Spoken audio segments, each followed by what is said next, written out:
live if there are technical concerns. Use the chat box in YouTube comment box for your questions. The moderator will address the questions to the resource speaker after their talk. Kindly fill out the exit evaluation at the end of this webinar.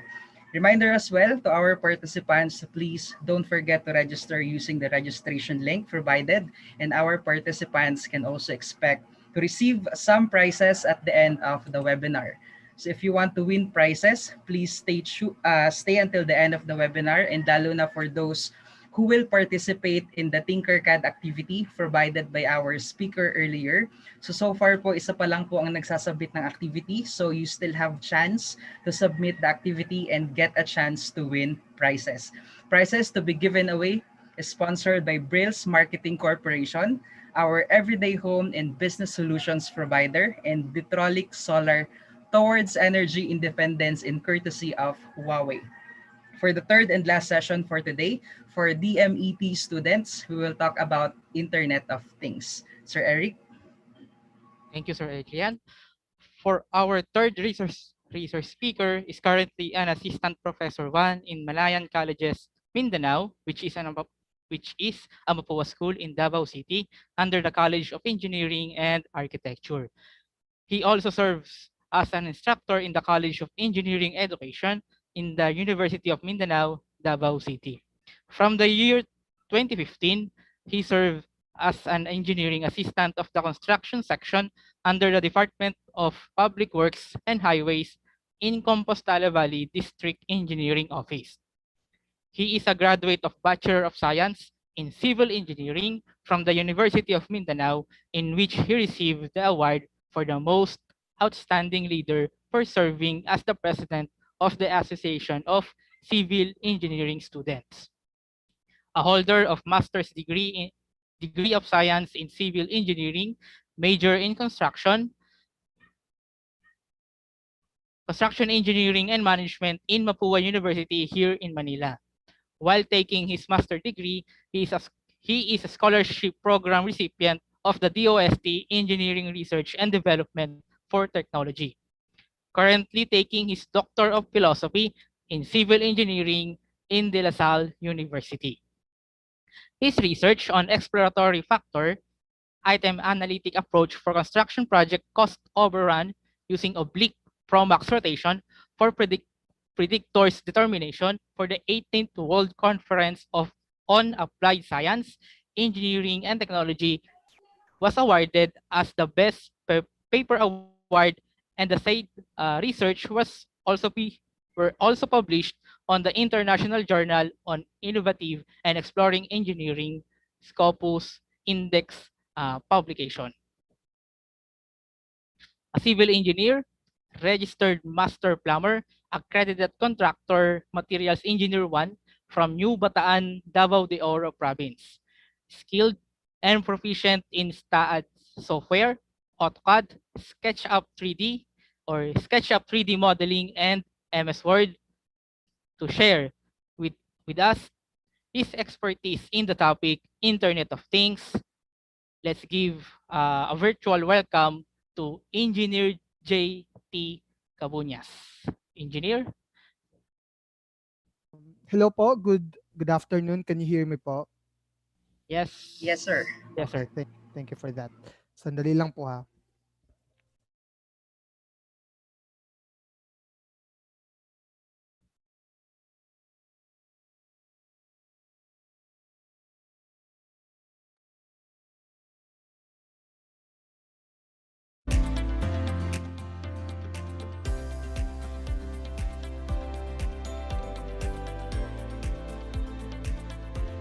Hello.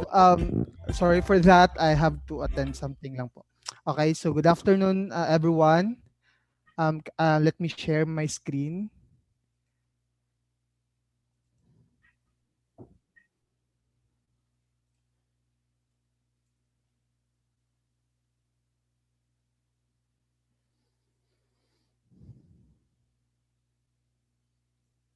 Can you see now my screen po? Yes, sir. Okay. Sorry for that. I have some problem with my internet. Ngayon lang po. But please let me know po, especially Ma'am Ruiz, if nawala po ako, you can chat me through Messenger po. Okay, so good afternoon po. To all the faculties na nandito, good afternoon sa inyo, and to all the engineering technology students who are here in Zoom and as well as who are watching us live in YouTube. Good afternoon din sa inyo. So just a disclaimer lang din po, I am a Bisaya. So, pasensya na po if medyo baluktot po ang Tagalog ko, but I will try my best to deliver my discussion very well po. So, I hope that you will bear with me as I am going through with this discussion. And then, by the way po, just a short introduction. I am Jacob Bunyas. I am a civil engineer and also a teacher here in Davao City po. Specifically, I am teaching at the Mapua School or Malayan Colleges Mindanao here in Davao City. So, as a civil engineer, just a disclaimer lang din po, I do not have enough background regarding with the technicality of the technology that I am going to explain because I have a civil engineering background. But what I am going to explain to you here is all about the adoption of the technology, particularly the Internet of Things in the industry. So I am going to explain to you what are the barriers, what are the impacts of this technology, what are the trends that we are experiencing right now, and what are the barriers of adoption and facilitating factor. And in the end, I am going to explain to you what are the recommendations that we can give in order to improve the adoption of Internet of Things in the country and in the world as a whole. So to give you a nutshell, in this discussion, I am going to give you a review on the adoption of Internet of Things. Okay, so and but before that, Internet of Things, as we all know, is a product of innovation of great minds of our inventors. So again, so in other words, innovation is the one that um, drives this technology, this Internet of Things. Now, but before that, what is innovation? Now, by definition from Merriam-Webster Dictionary, innovation, this is a new idea, method, or device, or this is the introduction of something new. By knowing this definition, the first thing that would come to our mind is that innovation is invention. That's how we associate innovation to invention because they have both definition, which is producing something new, giving new idea method. But there's a big difference between invention and innovation. But I'd like to give emphasis on the saying gave by Thomas Edison. According to him, the value of an idea lies in the using of it. That means the value of an idea, we can say that an invention is innovation when it is being used in order to solve a particular problem or to solve a issue in the society. So that's what make these two different from each other. So invention is about creating something new, while innovation, it introduces the concept of use of an idea or method. So in other words, innovation is something about making use of resources, making use of the invention in order to solve a particular problems. Okay, so I hope that you get the difference between the two. So innovation again, this introduced new idea that is being used in order to solve a specific issues. So we cannot say an invention is innovation if hindi siya nagagamit and if it is not being helpful to a particular organization or to particular or to an individual. Okay, now this innovation drives the industrial revolution.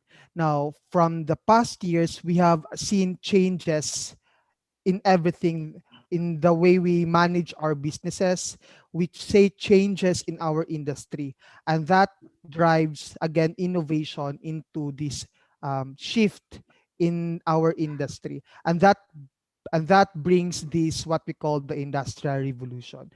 So we have fourth industrial revolution. So during the first industrial revolution, we have seen the rise of we have the use of steam engine. Okay, so ito yung parang one of the technology that was developed during this first revolution, and then um, there goes the second industrial revolution, in which this era introduced the use of electricity, and that includes the develop or the invention um, of telephone, invention of a television and such. And then in third industrial revolution, we have this computer, these machines. Okay? And then we have this currently now we have this industry 4.0, and that introduced cloud computing, virtual reality, machine learning, artificial intelligence, and the internet of things. So as what you observe, there is a progress. There are changes in our industry because of what we call innovation, because of the people behind this invention, because of their innovative skills. We have these seen influences in our industry. So that's how innovation drives this industrial revolution. Now, one of the most in demand technology that we have seen in the industry nowadays, aside from these four and the data analytics that was discussed to you by mom, or and then the from the previous discussion, we have the Internet of Things. This is one of the most in-demand technology that we have seen rising nowadays. So what is Internet of Things? So I know that you have already a background of this technology, because that's what I have observed. You are ICT students, and some of you were also ECE. But by definition, no, Internet of Things, this is the network of physical objects, and these physical objects is what we call the things, and these things are embedded with sensors, software, and other technologies for the purpose of connecting and exchanging data with other devices and systems over the internet. So to give you a nutshell about this technology, Internet of Things, this refers to devices that are connected to the internet. So in other words, these are what we call online devices. And these devices are also excuse me, embedded with sensors, softwares, and other technologies. And then what are these Internet of Things devices? So are you familiar with smart home? I know that some of you here are familiar with smart home. So this smart home is basically uh, an adjective, or it modifies a residence or a home that all the appliances that inside are connected to the internet. Like what we have these days, this smart TV, right? That is considered as Internet of Things, because we also use television to surf to the internet, right? We also use this television to watch YouTube, or what else? Netflix. So this is an example of an Internet of Things device. But we also have these smart lightings that we can control these lightings or this bulb over the internet. We also have the smart speaker and such. So again, these are some of the Internet of Things devices. But again, um, Internet of Things devices goes beyond to that things that I have mentioned. So there's a lot, or there's a wide areas of application of this technology. But how exactly Internet of Things work? Now, as a civil engineer, I do not have any units regarding electronics, something like that. But this is I'll give you on the general overview of how does an IoT device work. Now, IoT to work, in order for IoT to work, there should be a sensor or a device that could be in terms of of your smartphone. So basically, you can control the smart appliances, or you can monitor your home using your cell phone, right? If you have your CCTV connected to the internet. We also have, if you are familiar with Google Home Mini, right? Those circular device na pwede mong gamitin to control your appliances. You just say, "Hey Google." So if you are familiar with that, "Hey Google," you can turn on the light. That would automatically turn on the light. So that would consider be a sensor or a device. Or there could be also a thermostat. Thermostat that is an IoT device that record the temperature of the house. Okay? So, uh, okay, sandali lang po ha. Medyo may, just give me a minute po.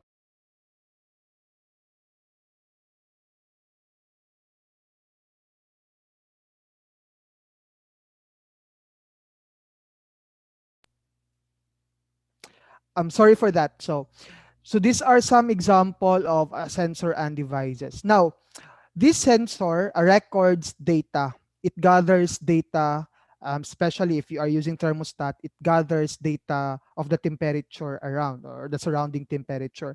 And that data that it gathers will um, directly proceed to the cloud through Wi-Fi. Okay, so that sensor or data is connected to the internet, and that data will then proceed or will be transferred to the cloud, and then it is being processed to the cloud, and that goes to the user interface. Like for example, if I talk to my Google, like, "Hey Google, turn on the light." So the words that I have mentioned will be transferred to the cloud server, and then using artificial intelligence or neural network or any machine learning, it is then being processed, and then it recognizes the word that I have mentioned, and then it then turn on the light automatically. So, and then one example of that is, for example, if you have this thermostat, na if meron kang thermostat and then it records temperature, like if ang na-record niya na temperature is higher compared to what should be the limit. So pag ganon, so yung data, matatransfer siya sa cloud, and then using that data, it is analyzed through software, through algorithm, and then it will prompt the air condition to work. Like it could be make our air condition to turn on or turn off depending on the temperature that it acquires. So that's how IoT works. Now, as what I have said, IoT or Internet of Things is becoming in demand nowadays. So these are some of the trends that we have seen so far. Now, IoT or Internet of Things market to reach $1.11 trillion by 2026. So imagine the rise of IoT in the market. So it contributes significantly on our economy. Now, we have also seen estimated that by the end of 2021, 94% of businesses will use Internet of Things. And then by 2023, it is estimated that there would be $1.1 trillion that will be spent in IoT. So imagine the trend. So we cannot control the growth of IoT in the industry. Now, with regards to the number of devices produced every year in billions, as what you can see here, that in the last year, 2020, there is approximately 8.74 billion devices or billion online devices produced. And then it estimated that by 2030, there would be 25.44 billion online devices na mapuproduce. Imagine the trend. So it is constantly or it is exponentially increasing as what you can see. So parami ng parami yung ating mga device na connected sa internet. Now, with regards to the country that is that has been using this technology, as what you can see here, China. um, China is the most country who have used this technology. As what you can see, there are 85 million devices in 2015. Okay, and then in 2020, there's approximately 3.17 billion devices found in China. These are online devices. So imagine in China alone, there is a great number of Internet of Things devices being produced. And this is followed by the United States, then the Korea, Brazil. So imagine we do in the top 24, Philippines is not included because again, um, IoT here in the country is not that in demand pa. So we have to work on it pa in order for us um, to be more equipped on having this technology on our industry. Now, with regard to the application of IoT, this is the top 10. We have the most industry that mostly use this IoT technology is the manufacturing and industrial. So we have seen an increase of the utilization of IoT in the industry, or especially in the manufacturing industry. And this has been followed by the transportation and the mobility. And then the energy, the retail, the cities, then the healthcare, then the supply chain, the agriculture, the building, and other applications. So these are the trends. These are the and on the right side we have this the trend in of the application of IoT. Now, to give you a nutshell with regard to the application of the Internet of Things, we can divide this application into 5 areas. We have this consumer IoT, the commercial Internet of Things. We have this the industrial, the infrastructure, and the military Internet of Things. So the first one is we have this consumer IoT. So this basically refers to internet devices that gives convenient to the owner or to the occupant of a house, especially. Now, one of the device is the smart appliances. We have known this unknown brand, famous brand. We have the Samsung and LG. They have been producing the smart appliances like smart air condition, smart refrigerator, a smart television, what else? Smart appliance, smart speaker, and so on. So they are this known brand who have been producing IoT. Now we also have the smart lights and fixtures. So Philips is the one is the famous brand who have been producing this type of Internet of Things. And actually, I have bought a smart lightings in Lazada. So that was manufactured from China. So hindi siya ganun kamahal. So that's one of the advantage no if hindi siya ganun ka ang kanonang brand. However, may mga nako-compromise din ng mga features. So later I'll discuss to you what are the disadvantage of these things. Now we also have this voice assistants, the most famous one. We have this circular thing here. If you can see my screen, we have this we have this Google Home Mini. If you are familiar with that one, I have this in my house. So whatever you ask for, so it answers. Like if you want to ask for your if you want to set an alarm, so you can just try to say okay Google or hey Google, and then you speak your command, or you can control your appliances using this Google Home Mini, or you can just basically ask any question like do some research or do some math, like hey Google, what is 2 plus 2? So it basically answers. So that's how these things work. So this um, is manufactured by Google. So we also have this Siri of Apple, and then we have this Alexa of Amazon, and we also have this Cortana from Microsoft. So these are very useful Internet of Things devices because it helps us control or monitor our appliances or our residence or our home, even that we are away. Like even that if we are traveling, we can basically monitor our appliances ba if it has been turned on, or if we can if ang TV ba is nakalimutan ba nating i-off, or ang ilaw ba is hindi or naka-on pa ba ang ilaw. So we can monitor them over the internet using these Internet of Things devices.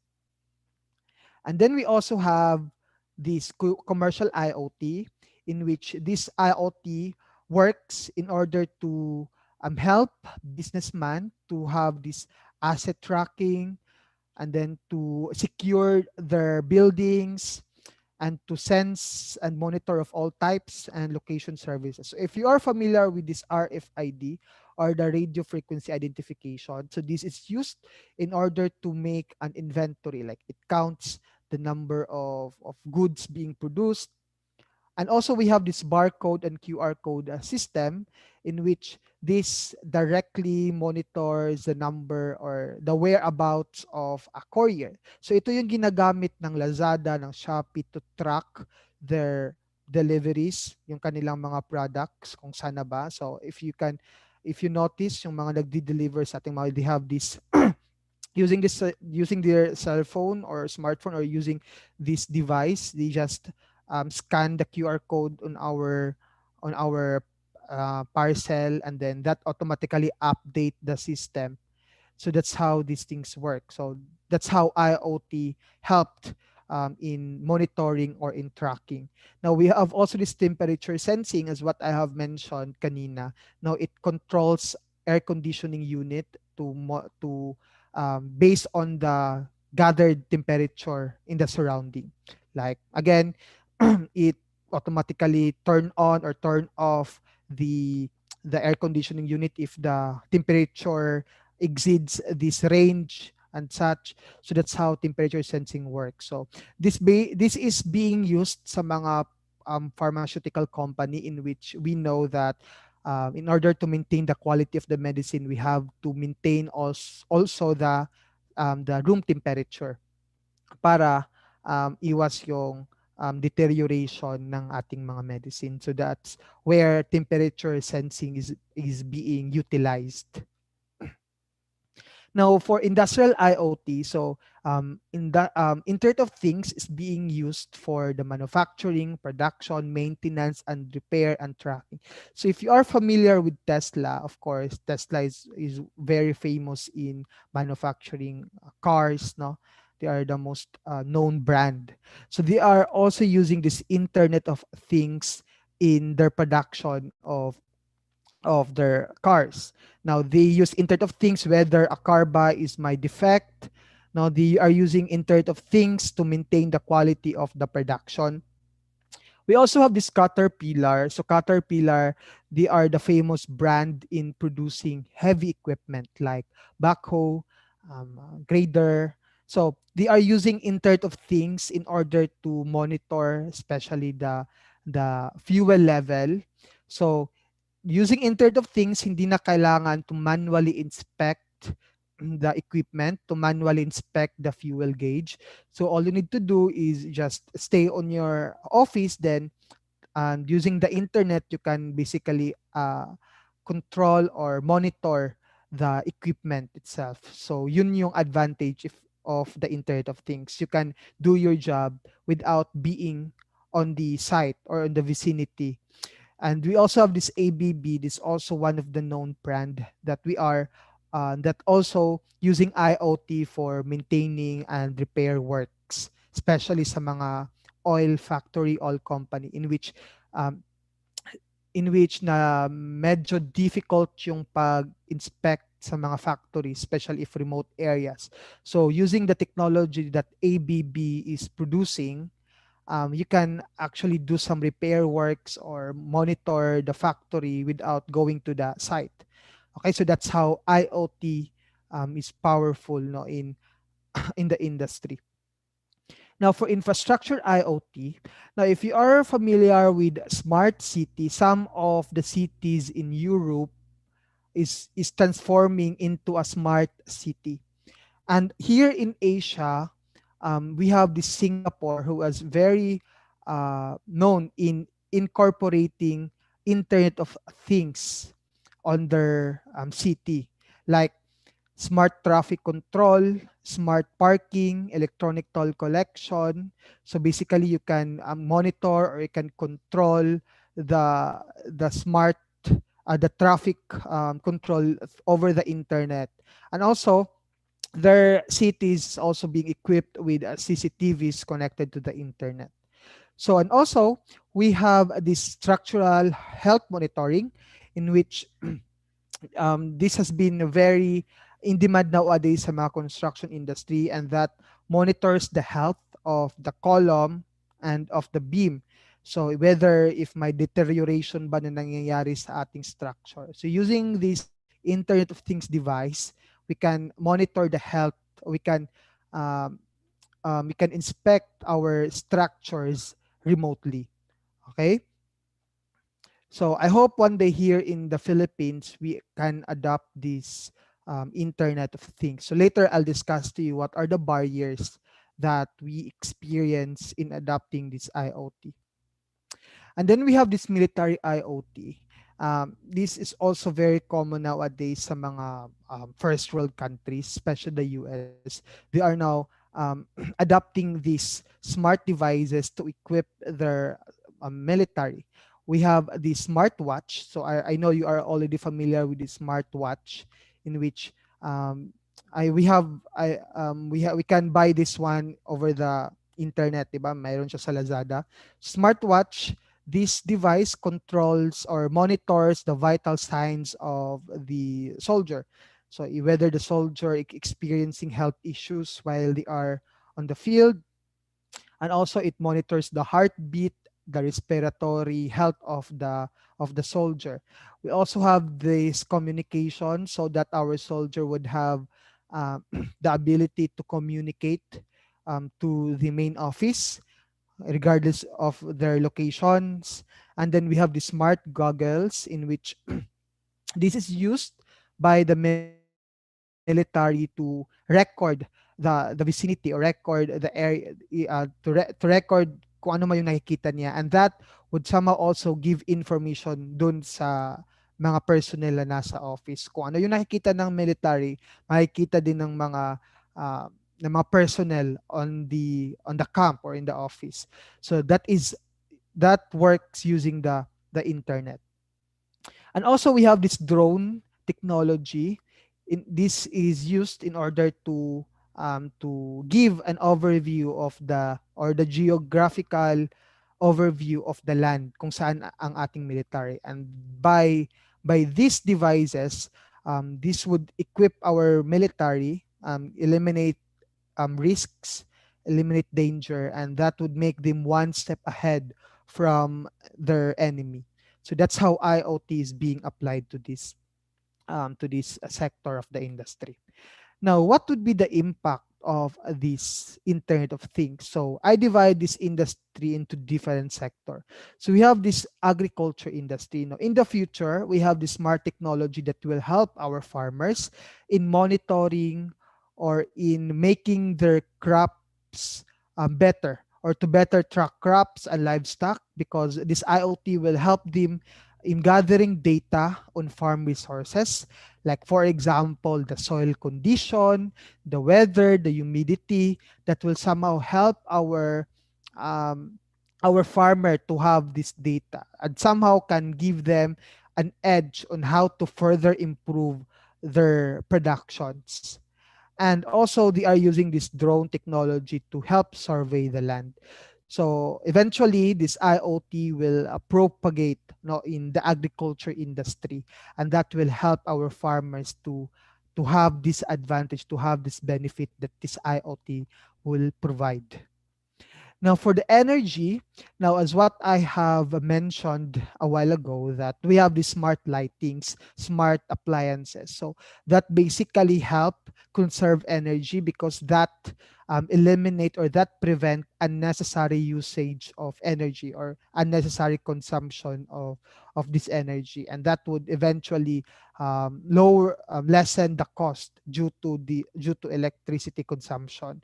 And then IoT can also very helpful sa ating mga utility companies to accurately and efficiently bill customers for consumption, because IoT help our will help to effectively and accurately measure the energy consumption of our consumer.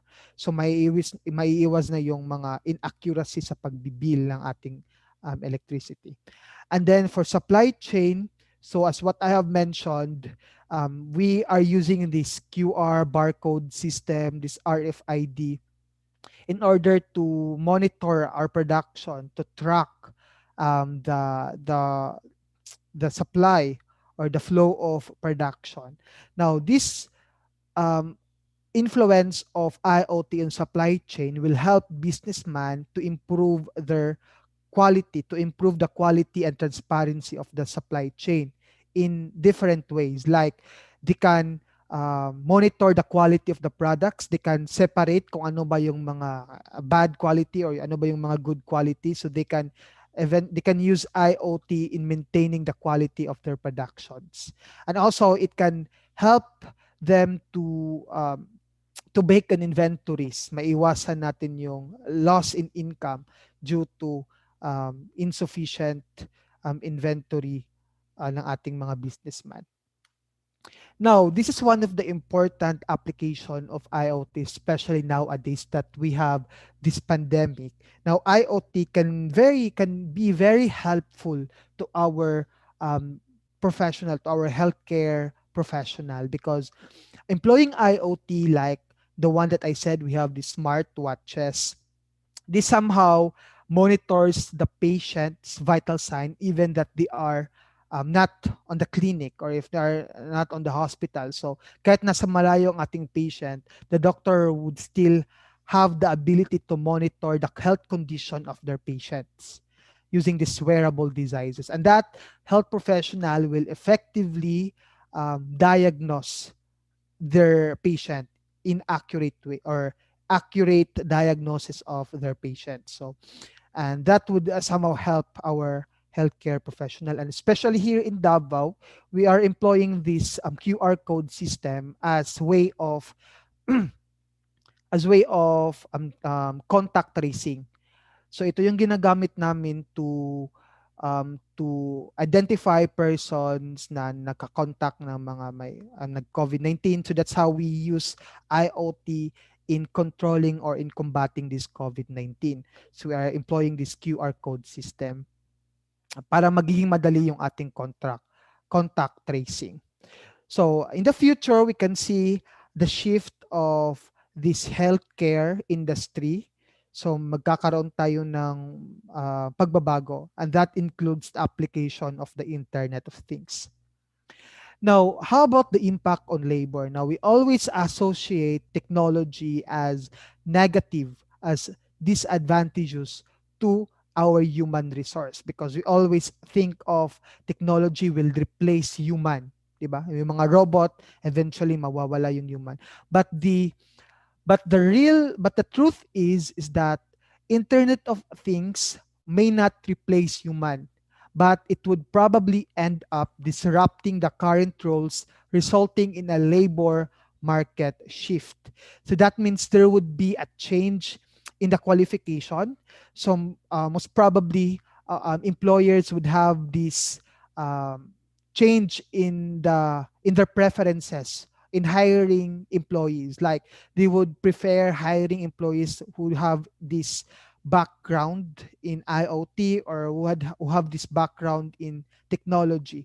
So one of the vulnerable to this change are this low to moderate skilled labor. Ito yung mga high school graduate lang na hindi marunong mag-computer or walang background sa any technology. So they are the most vulnerable one to this change in the industry.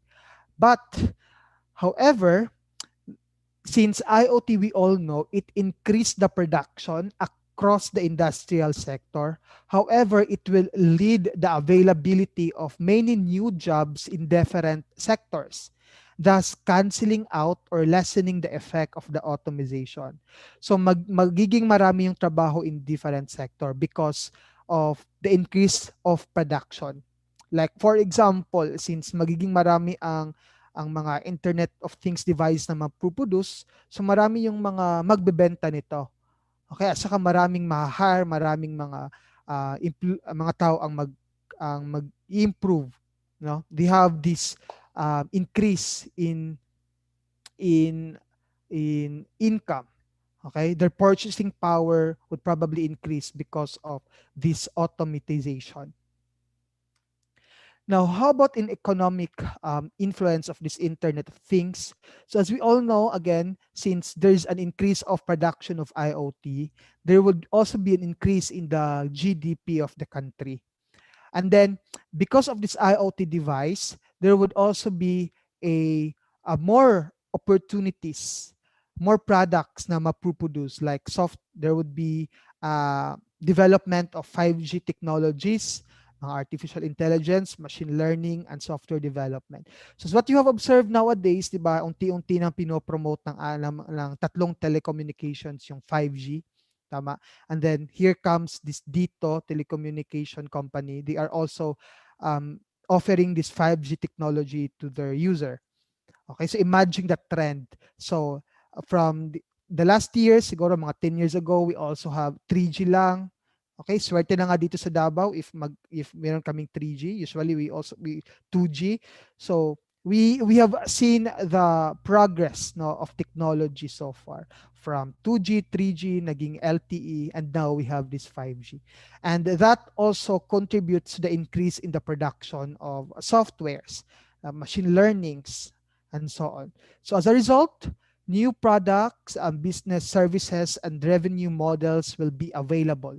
Therefore, creating new jobs in the IoT sector will be easier. Therefore, IoT will produce more products and solutions that strengthen the economy. Now, for the education, now this is important because one of the impact of this pandemic that we have seen so far is the change in the way we learn, especially here in Davao, in my university where I am working. So we have used this learning management system. We have used this Blackboard learning management system, and in DLSU we have this Canvas. So we have used this platform in order to interact with our student. I do not know in PUP what LMS you are using there, but we have been using this IoT for quite some times now in order to monitor the progress of our students. So this is one of the product of IoT. Now, even that you are learning remotely, you still have the ability to connect with your student. You still have the ability to distribute learning materials to the student. And if you are familiar with Wiley Plus, so we are adopting this learning management or platform here in Mapua in MCM. So we are using this Wiley Plus as supplementary materials for our students. So this includes reading materials, mga quizzes, mga task. So these are some of the advantages. No, somehow this pandemic gives us some realization, and that is the importance of technology. Tama? So there's a need that we change the way we learn. We need to adapt on the things that we have nowadays. No, hindi dapat natin i-compromise yung learning ng mga students even that we are having this situation right now. So that's how IoT give impacts on the education sector. So to summarize, these are the positive impact. So this IoT will help if use of resources efficiently. Okay, it minimize human effort. As what I have mentioned, you do not need to go directly to the office just to gather data. You can do it over the internet. It saves time and it enhances data collection. Okay, so because it eliminates error. So there is pwede nang it transfer yung data over the internet. So anyone would have the access on this data. However, we have this negative implication of IoT. And one of that is the security. We have seen this as one of the disadvantage because if we are running a business, so importante ang privacy ng ating mga data na nilalagay. Okay? And then we have this privacy issue and the complexity issue. So these are some of the negative impact that we need to consider when adopting IoT. Now, these are some of the facilitating factors that would give IoT beneficial to us. The first one is the data rate. Now, this is one of the thing that we need to consider because especially that medyo mahal yung ating internet access ngayon, no, especially if you are just using mobile data. There's a limitation when it comes to bandwidth. So if you are availing smart, diba, usually we have only 2 gigabytes or 4 gigabytes lang.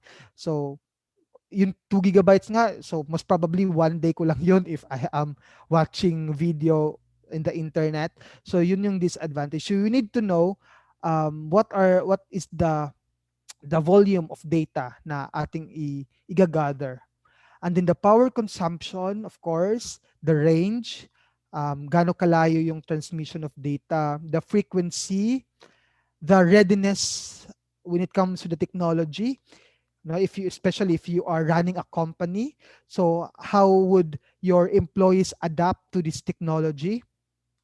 And then that's one thing, the big company's readiness, and then the support from the executive management, and then the compatibility of this technology to your business, to the existing technology that you have, the size of your company, the complexity, how difficult it is to use that IoT, the concerns regarding security as well, the regulatory support, and the intentionality to adapt. So these are the things that we have to put in mind when adapting IoT so that we will be able to use this technology efficiently and effectively. Now, so these are some of the factors that hinders us in using this technology. So again, we have the security and privacy concern. Now, it is important, of course, that when we are a manufacturer of IoT, we need to guarantee the privacy of confidential data that needs to be gathered. And that should be the absolute priority in manufacturing of this technology. However, security and privacy concern could be cause of these three. First, there is a lack of compliance on the part of IoT manufacturers. So basically yung mga IoT device na nakikita natin sa internet, if medyo mura lang siya, so there might be missing features na nandun, like there could be a security concern or a privacy concern. So you need to be careful on the IoT that you want to buy or you want to adopt. So it should be in compliance with the regulation or the standard. And also there is a lack of user knowledge and awareness as to the security and the privacy um, concern of this IoT now. As 'di ba? Nowadays it is very rampant in Facebook yung mga sinesend na mga link. So without prior knowledge na these links pala are spam or they are virus. So maraming mga natatrap, na victimize. So that is also important that we need to inform our employees, our user with regards to these viruses, with regards to this mga spam. Kasi usually yung mga na-victim ng mga hacker is um, yung mga walang masyadong knowledge regarding this. And also there should be a lack of physical hardening. So ito yung mga some of the problem. Now, you need to ensure that if you're adopting IoT or Internet of Things on your business, you need to make sure that it is physically secured. Like you need to place your device kung saan lang ikaw lang yung may access or ikaw lang yung hindi siya makikita ng iba. Because eventually, no, if there is like for example may kukuha ng yung IoT, so there's a possibility of data breach. So you need to make sure na you have to secure your device appropriately, no, na ikaw lang yung may access. Then the second barrier is that we have this cost. Of course, in implementing a business, we need to consider the initial investment, kung ilan ba yung kailangan nating i-spend in order to adopt this new technology in our business. However, although that this technology is expensive initially, but we need to consider the benefit that this technology will give to the business owner eventually or in the future. There's a long-term benefit of this IoT technology. Okay? So it must be taken into account that many startups are in serious difficulties to provide the necessary capital to make the initial investment. So that's one of the problem of adopting this technology. Then the third one is there might be a lack of skills. Now, of course, in running a business or in adopting a technology on your business, you should have these two important skill. You need to have this, excuse me, business skills and technical skills.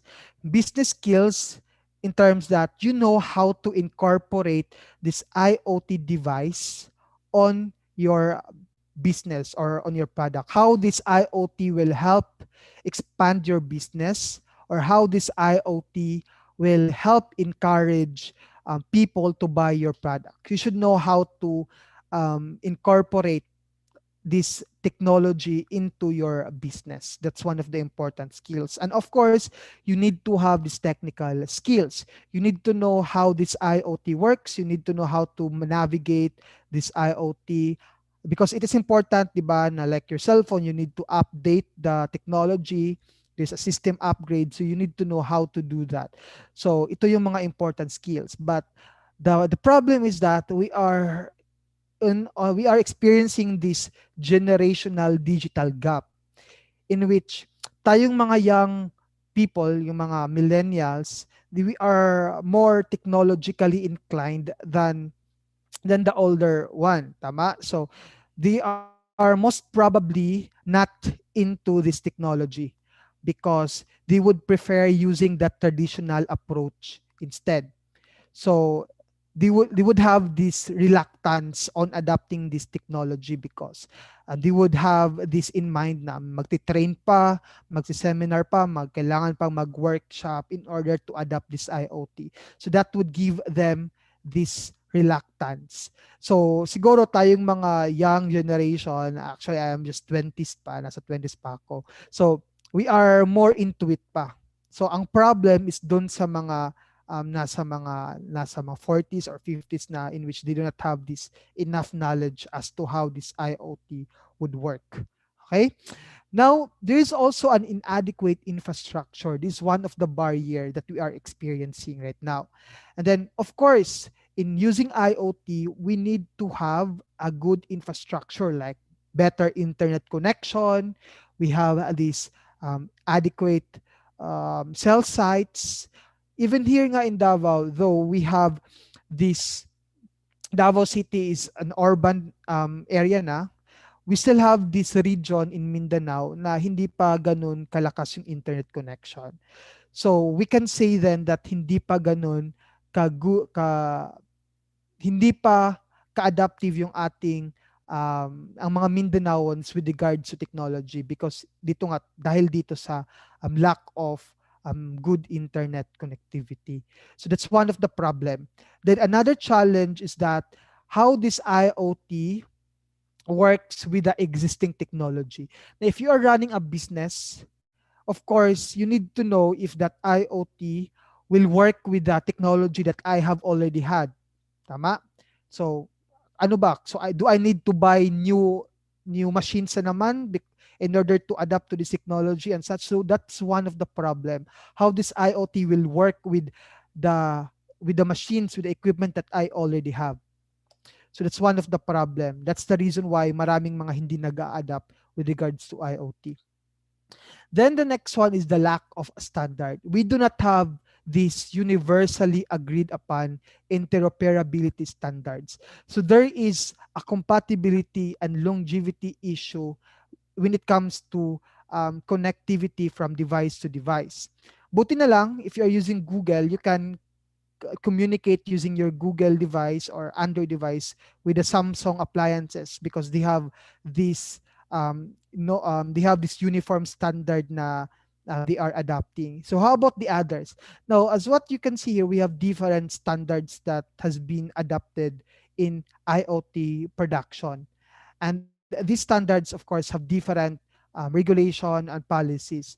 So in order to cut the barrier between these devices, we need to have this uniform standard for all um, Internet of Things devices, and that will somehow encourage others um, to adopt IoT and to eliminate compatibility issues. And then we have these doubts, no, on the mind of the people, in which the uncertainty that the IoT or Internet of Things will deliver the benefits it promised.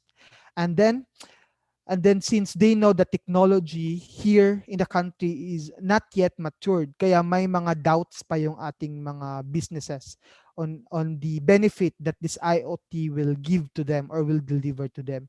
Kaya some of the people would have this idea, especially we as Filipino, we always make other as bait, di ba? Parang may will it other try it first and then decide it na gagamitin ba natin to based on the result that this device um, gave to the other people. Tama? So, tinitingnan muna natin on how this technology develop, how this technology help others before we adapt it to ourselves. Okay? So, yun yung mga decision factor na ginagawa natin, especially when um, we are thinking of a strategy in our businesses. So, however, one of the disadvantage of this is that mapag-iiwanan ka, di ba? So, what if positive pala yung impact ng IoT sa other businesses? So they became, or so they have this one step ahead from you. So that would be one of the disadvantage if you do not try applying this technology now. So that is one of the that those are the disadvantages or the barriers that this technology um, adaptation in our country. Now, to give you a recommendation on how are we going to to eliminate this barrier or to solve these problems regarding this Internet of Things. So, for the labor and employment, of course, we need to have these trainings with the support of the government. We have these workshop seminars addressed to our human resource, because as we all, again, as I have mentioned, we are here on developing industry. So eventually talaga, whether we like it or not, we are now progressing, we are now heading to digital age. Okay, so we need also to equip our human resource. We need to prepare our people so that they would have this ability to adapt to this change in the industry. Now, for the human resource development, like your HR, so they should be the one supporting trainings, workshops for their employees rather. And then they should also have this transition, taking account the drawbacks and ensure that there is a smooth transition from the traditional approach to the new or the technological approach, no, in the company. And they should be also the one giving this information about the security, so that there would be an assurance on the personal data and that devices are not mishandled and privacy is protected. So that's the responsibility of the human resource development. Now, for the government, of course, government should have created these laws and policy, especially giving penalties or punishment to the one who have this violation with regards to the security and privacy. So I guess siguro here in the Philippines, we do not have this parang weak pa yung ating laws when it comes to cybersecurity. So I guess we need to strengthen that laws. That somehow will help the encourage other to adopt IoT. And also, government should also have this support. This should be a monetary support on research and development, so that maraming mga manufacturers ang ma-encourage na mag-produce ng Internet of Things devices. And they should also offer incentives to encourage greater IoT security and utilization. And also they would, um, based on the desired result, such as improved interoperability and security, the government should promote technology and supplier solutions. So they should support suppliers, businesses. They should inform them regarding this IoT technology. Now for R&D, so we need to encourage a collaborative approach to Internet of Things security. Safe usage of the Internet of Things devices is a collective responsibility of all who develop the product. So there should be a interoperability between manufacturers. Okay, so dapat mawala yung barriers between manufacturers of the Internet of Things, and they should have this again uniform standard to follow. And there's a need to encourage responsible design practices for Internet of Things services. The development of the devices needs to be embedded with security by design and privacy by design. So we need to make sure, or we need to equip our manufacturers so that they would have the security and privacy embedded on their devices. So yun yung importante. So we should have this thorough research regarding how would this IoT or Internet of Things may improve. So that's how we need to have this more study on it. So that ends my presentation. So I hope, guys, that you have learned something about IoT. So I hope that this would help you later on as you become professional in the future. Since you are all a electronics and technological students, so you need to have, of course, the appropriate knowledge about the Internet of Things. So again, thank you. And I would like also to thank PUP for inviting me, for giving me the chance to present or to speak and to share the knowledge to your students. Thank you and God bless. I hope that you are doing good today. Thank you po. Thank you po, sir. It seems na nag-raise ng hand si Ma'am Freshat. Ay, wala. Mukhang Virtual clap, sir. virtual club. Okay po. Thank you for introducing us to the Internet of Things. So, as a wrap up lang yung nung sa discussion ni Sir Cabuñas, particularly we talk about the IoT, which is a product of innovation. So specifically, this IoT is being produced by improvement of technology. So specifically, ang IoT is product of fourth industrial revolution. So he also discussed the difference between invention and innovation, and then on how does the IoT device work.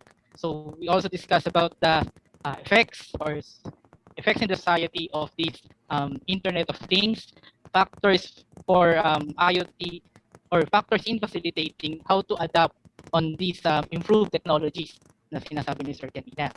So kung napapansin natin kanina, connected yung ating dalawang yung first two speakers natin to this special topic. Kasi nga yung ating data analysis and Arduino is some of the examples on how we can close the gap between these innovations na nangyayari. So from there, we are going to begin asking questions from your comments in our Zoom meeting and from our YouTube live. So for the Alright. first question, All right, yes, thank you, sir. Sir Eric. For our first question coming from Rochelle Ramos from LOMT31. Question po, Sir Jay, can some IoT devices work without internet? Okay. So again, it depends on the device because we have this Internet of Things device that can be accessed through Bluetooth. Like I have this device in my room in which I can control the lightings using Bluetooth alone lang. However, it depends on the range. Okay, yung mga nasa industry, you cannot use any device or any wireless device other than the internet. So kailangan may internet na, like yung IoT mo is within these kilometers away. So kailangan there should be an internet so that we can access data, or we can acquire or gather data. That's it po. Okay. All right, thank you, Sir Thanks. Jay. Another questions po? If you still have questions po for our speaker, please feel free to type it on our comment box sa YouTube live stream at sa chat box sa ating Zoom. So if you have more questions po, please feel free to ask those questions. Okay, question coming from Jonaline Apsay. What are the risks and challenges that we should be aware of when it comes to the Internet of Things? So what I have mentioned kanina, so one of the challenges, no, one of the biggest challenges siguro na dito sa Philippines is the infrastructure.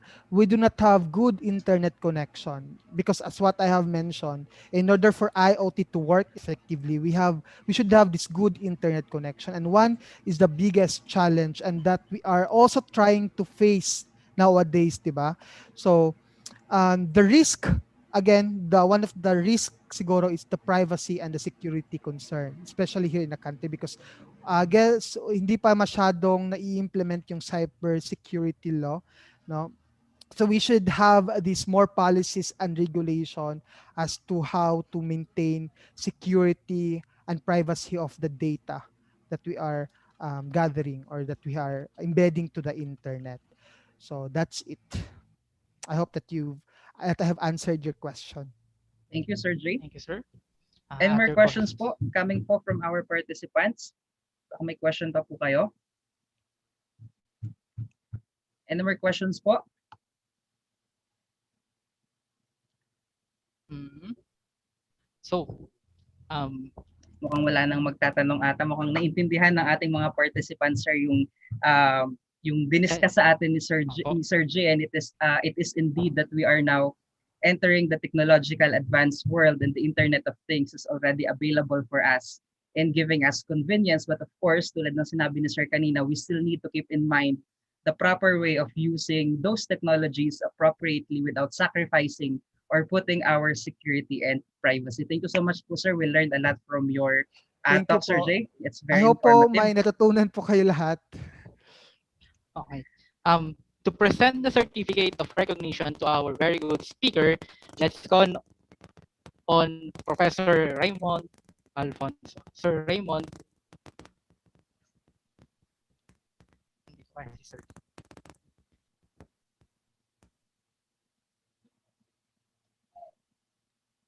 Sir Alfonso.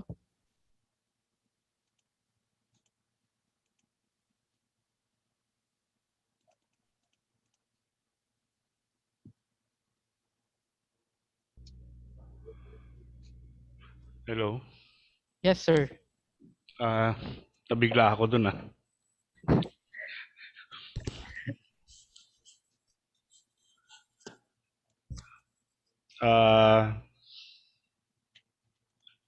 So good afternoon po uli.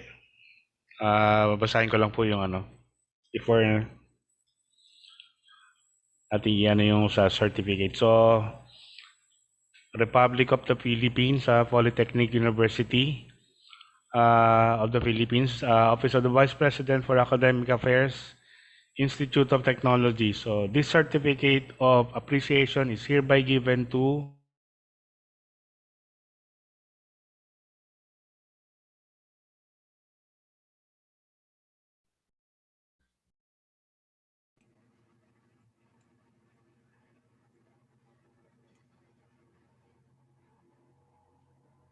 Putol si sir. Putol po ata si sir. Putol po yata. Ayan yan.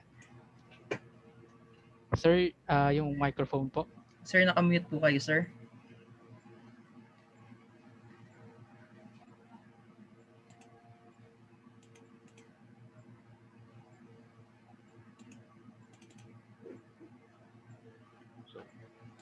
Narinig ba yung kanina? Naka-off ba yung mic ko kanina?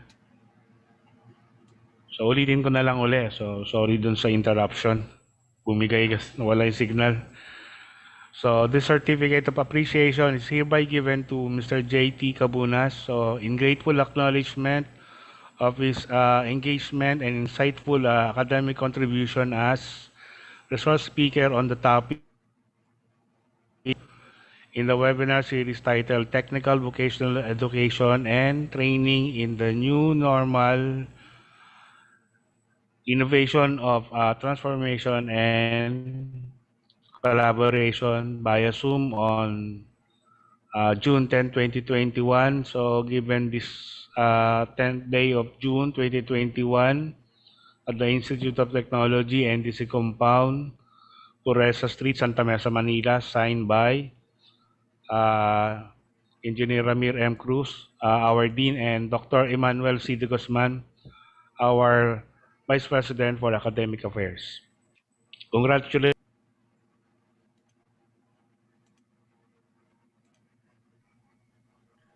All right, thank you po, sir. Po, sir. And thank you rin po, Sir Jay. Thank you po. So, can we request everyone po to please open our camera for our photo session together with our third resource speaker.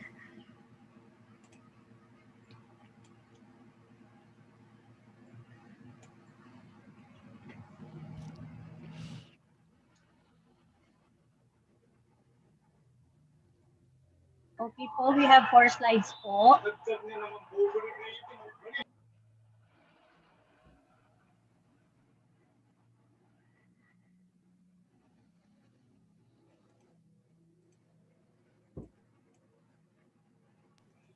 Okay, first slide. 1, 2, 3.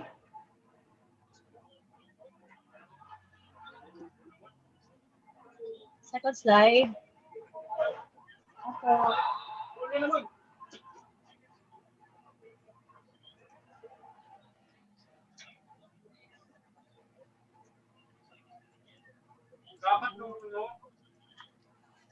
Third slide.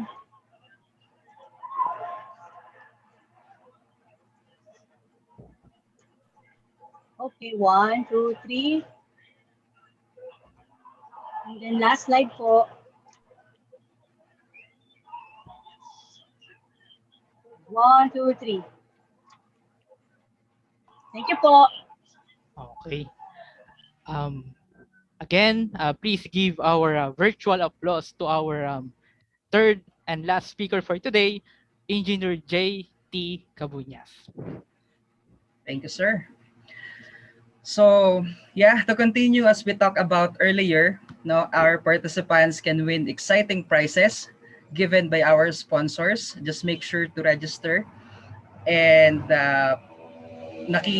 participate po dun sa activity na ginawa or pinagawa po sa atin kanina. So can we check na po ba with Ma'am Preshan if um,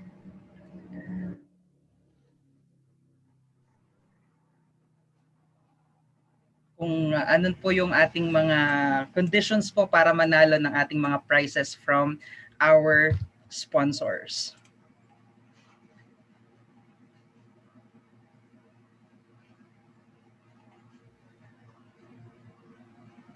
Okay po, as verified dun sa mga submissions natin, we have chosen one dun sa exercises. For a while lang po yung name.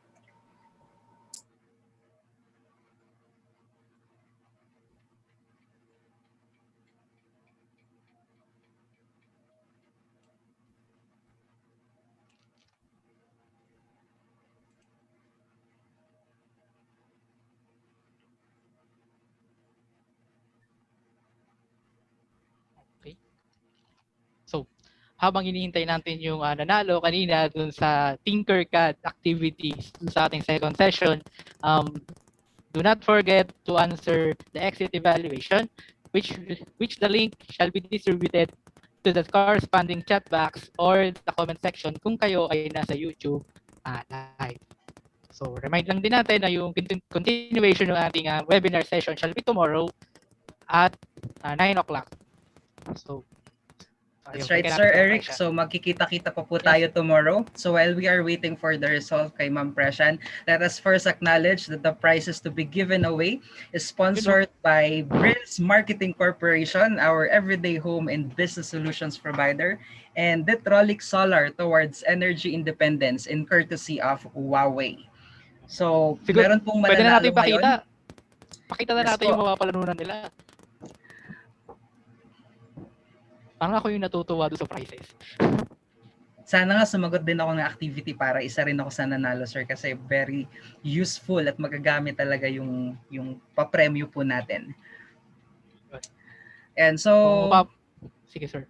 yes po, ang ating pong exit evaluation is posted na po sa ating Zoom chat box. So before we leave po, please don't forget to answer the exit evaluation and provide your feedback. Mukhang nahihiraman humili si Ma'am Freshan. Mukhang ginalingan ng mga natin Okay, so we have the first winner. First winner po na nanalo ng isa sa mga units na ipapamigay po natin is walang iba kundi si Dos Mangaron. We just don't know kung ano pong section ni Dos Mangaron. So kung nandito po si Dos Mangaron, if you can comment your section. Or kung wala, kung nandun ka sa YouTube, comment mo lang din yung pangalan mo kasi may nag-aabang ng section mo doon. Yes, and we will be just getting your details kung paano mo makukuha ang iyong papremyo. And yan, si Dos is coming from DEET 31. So congratulations. Ikaw yung nanalo. And tomorrow meron pa po tayong mga mapapanalo ng prizes. So yung prizes po na ipapamigay po natin is sinati po natin for the day 1 and day 2. So please, once again, magkita-kita po ulit tayo tomorrow. Okay, and before we end this webinar, let's acknowledge, of course, the committee who make this event, this webinar successful, of course, with our chairpersons, Ma'am De La Isla, Ma'am Ruiz, the rest of the faculty, the committee, Ma'am Salazar, Ma'am Nimpa. Sino pa po? Si Sir Adrian, si Ma'am Janet, we have a facilitator which is si Ma'am Aina. Yan. Sa technical naman po, yung kumukuha ng pictures kanina, si Ma'am Raquel and si Ma'am May. Yes po. And isama na rin po natin si Ma'am Maria Aida and Ma'am Gina Lim and Sir June Probio, together with Ma'am Melanie Crasco, Ma'am Natividad Esparas, Ma'am Diana Macapagal, Ma'am Cynthia Pascual, and Ma'am Maria Solosa. Okay. So your MC for today is again, I'm Mr. Eric Rondo, together with Sir Adrian Blasquino. Okay, that's all for today and have a great day, everyone. See you tomorrow po for our day 2 of our webinar series. Okay, tomorrow po. Thank you po. Thank you. See you Thank tomorrow. you, everyone. Thank you po. Okay. Leave na ba tayo? Leave na. Yung price ng mga committee, yung electric fan. Ito sinasabi, Ma'am Preshan, pwede, Ma'am electric Preshan, fan ba yun? Ma'am Preshan, Hindi ko alam pwede na po ba electric- nating ihabol pa to? Pwede po, sige po, nandyan pa naman sila eh. Okay, since nandito pa naman po tayo, ihabol po natin yung dalawa pa pong mananalo ng papremyo po natin for today. If you can answer our question na ibibigay namin.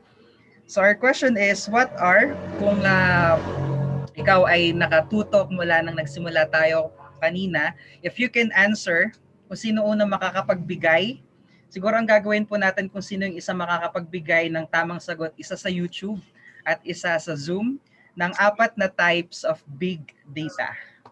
Yun. Alam ko na-discuss yung naaral natin kanina yan. Yes, hindi ko na makakalimutan yung Oo. 4 types na yun, sir, kasi Pwede po kami. tumatak sa akin yun. Pwede rin po ako sumagot. Basta, importante na po, isa sa Zoom, Makikigulo isa sa pa eh, ating, no? Sa atin YouTube na lang. Live. Yes po, kung sino po yung unang makakapagbigay ng 4 na types of big data analytics. So, kailan sasabihin niyo kung sino nanalo? Bukas na to. I suppose bukas to. Feel ko walang nag-chat down notes. Ako nag-chat down notes ako kaya feel ko baka manalo ako ng isa, sir. Sa tingin mo, ikaw din ba? Nilista ko yun. Kaya nakakaano mag-type ngayon eh. So mas maganda kung isang type niyo siyang ilalagay o Yes. apat siya para mas madaling makita nung spotter natin sa comment section Yeah, and that's sa ating right. chat box. Dapat kompleto. Dapat Oo. kompleto. Kasi may mga nakikita ko nagbibigay ng sagot isa-isa. Isa-isa lang. Okay? Kailangan Good thing sa YouTube, nare-retract nila yung kanilang sagot. So, ayan, may una na Parang meron sumagot. ng sumagot. May una na Opo. pong sumagot from Zoom. The answer is descriptive, diagnostic, predictive, and prescriptive. Sabihin na ba natin kung tama to kasi we need to wait pa po sa isa pa na makakapagsagot. So, mamaya po natin i-check kung tama po, mamaya po mali itong binigay na sagot. Ayan, so let's wait po sa ating mga nasa YouTube live stream kung sino po ang makakapagbigay sila sa kanila ng sagot. Ayan, meron na po. I think may dalawa na po tayong nanalo. Ang isa po, ang unang nagbigay ng tamang sagot sa Zoom ay walang iba kundi paki-check po kung tama po si Miss Sinaya Silano of DECET 32 from Zoom. Then from YouTube, descriptive, diagnostic, predictive, and prescriptive, Miss Kathleen Laiba. Kaya lang walang section si Miss Kathleen. Ayun. So, make yung mga nanalo dun sa ating raffle kanina, wait nyo lang yung communications na manggagaling sa office para ma-claim or paano nyo makukuha yung ating prizes for today. So yun dun sa mga hindi nakakuha, meron pa naman bukas. So make sure na maka-attend tayo bukas. Yun. Alright.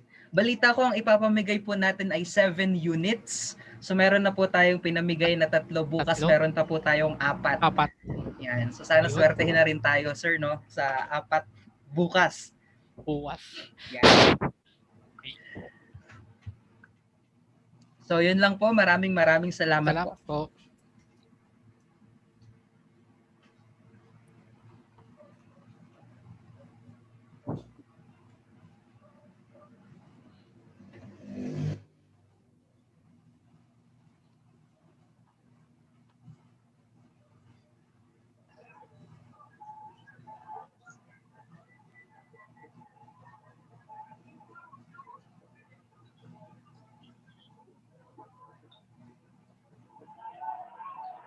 Don't forget po the exit eval po.